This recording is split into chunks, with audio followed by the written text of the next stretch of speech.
नमस्कार, मैं हूं आपके साथ रोहित। साल 2007 उत्तर प्रदेश का विधानसभा चुनाव याद कीजिए। बहुजन समाजवादी पार्टी यानी बसपा ने किस तरीके से अकेले दम पर प्रचंड जीत हासिल की थी और मायावती का उदय किस तरीके से हुआ था।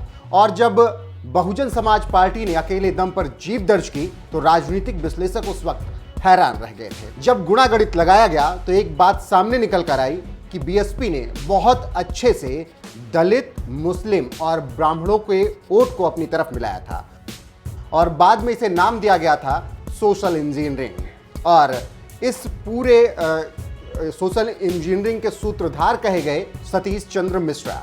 जी हाँ, वही सतीश चंद्र मिश्रा जिनका बसपा में बहुत बड़ा योगदान रहा। और 2007 से जब सोशल इंजीनियरिंग बीएसपी की शुरू हुई तो 2022 विधानसभा चुनाव तक लागू रही।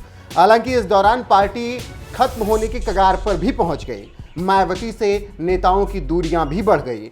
बीएसपी के नेता पार्टी छोड़कर दूसरी पार्टी में जाने लगे। और खबर अब यह है कि बीएसपी को इतना मजबूत करने वाले सतीश चंद्र मिश्रा भी अब दरकिनार हो चुके हैं। जी हाँ, मोह भंग हो गया है मायावती का सतीश चंद्र मिश्रा से। इसीलिए तो जो प्रचारकों की लिस्ट आई है स्टार प्रचारक बीएसपी के, उसमें सतीश चंद्र मिश्रा का नाम नहीं है। महासचिव हैं वो बीएसपी के, लेकिन स्टार प्रचारकों की लिस्ट में नहीं है। और पिछले कुछ दिनों से वो गायब भी दिख रहे थे, कहीं उनकी उपस्थिति नहीं दर्ज हो रही थी। ऐसे में मायावती से उनकी दूरियां अब बढ़ी हैं, ये निश्चित तौर पर इस लिस्ट के बाद तय हो रहा है। फिलहाल अंदर खाने बातें क्या चल रही हैं, ये बातें दिलचस्प होंगी जब सामने निकल कर आएंगी, जब कोई बयान पार्टी की तरफ से आएगा या सतीश चंद्र मिश्रा की तरफ से आएगा।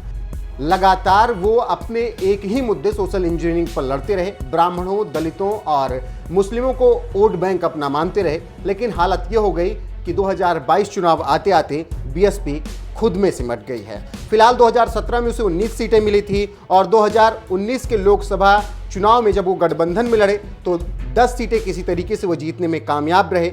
और इस तरीके से 2022 यूपी विधानसभा चुनाव आए तो बसपा ने एक बार फिर से अपने सोशल इंजीनियरिंग फार्मूले को पूरी ताकत के साथ आगे बढ़ाया। बसपा ने सबसे पहले ब्राह्मण वोटरों को लुभाने के लिए प्रबुद्ध सम्मेलन का आयोजन किया था और उस वक्त ये खूब सुर्खियां बना था। सतीश चंद्र मिश्रा और उनके परिवार ने इस अभियान का नेतृत्व किया था। उन्होंने पूरे प्रदेश में तमाम सम्मेलन किए ब्राह्मणों का वोट अपनी तरफ खींचने के लिए। और इस तरीके से उन्होंने एक बार फिर से जब सोशल इंजीनियरिंग अपनी शुरू की तो उन्हें लगा था कि वो वापसी कर सकते हैं। लेकिन 2022 विधानसभा चुनाव में क्या कुछ हाल हुआ मायावती का, वो पूरा उत्तर प्रदेश और पूरे देश ने देखा।